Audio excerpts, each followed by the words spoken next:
Laurent Jade a développé ici à Bobo Dioulasso une nouvelle technologie de valorisation des déchets des industries de noix de cajou, adaptée à la valorisation des coques d'anacarde, qui représentent un gros volume de déchets au niveau des industries de noix de cajou. Ce sont des coques qui sont très huileuses, c'est-à-dire qu'elles contiennent du CNSL. C'est une huile acide qui est nocive pour l'environnement, c'est-à-dire qu'il peut s'infiltrer dans les nappes phréatiques, polluer l'eau, polluer la terre. Et c'est des volumes de coques très importantes qui prennent de la place autour des industries. La première idée était de brûler les coques en combustion directe pour les transformer en cendres et en fumée. Ça pose de gros problèmes environnementaux et de santé publique parce que cette huile brûle très mal et produit des fumées âcres et des fumées acides qui sont vraiment gênantes. Le four de pyrolyse demande des étapes très simples pour fonctionner, qui sont réalisées quotidiennement par les ouvriers de l'entreprise. Chaque matin, les chauffagistes déchargent le charbon de la veille. On le met de côté pour l'utiliser plus tard.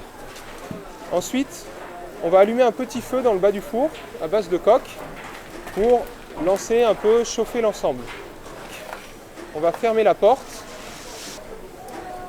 Donc les coques rentrent par le sas qui est au-dessus du four et tombent dans le four qui est déjà chaud.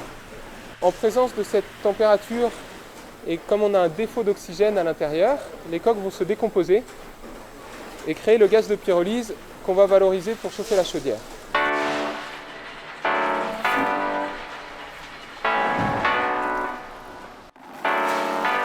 En chargeant 360 kg de coques par jour dans le four, on peut fragiliser 2,4 tonnes de noix d'anacarde pour le process industriel. On estime qu'on doit pouvoir monter à la production de 2,8 tonnes ou à peu près 3 tonnes avec le même matériel. Quand nous sommes arrivés dans cette unité de transformation de la noix de cajou, la chaudière fonctionnait avec un combustible bois. Actuellement et de manière quotidienne, les gaz de pyrolyse permettent d'économiser entre 400 et 450 kg de bois.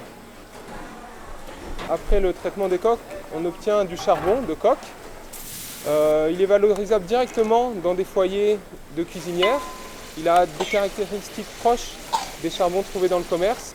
On peut ensuite essayer d'améliorer sa qualité, notamment améliorer sa compacité pour qu'il demande moins de sacs pour le transport par exemple. Cette technologie peut être valorisée par les crédits carbone. Elle peut être utilisée dans le séchage de mangue, elle peut être utilisée dans les huileries de coton. La principale perspective, c'est avant tout que la pyrolyse devienne une affaire burkinabé et soit appropriée localement.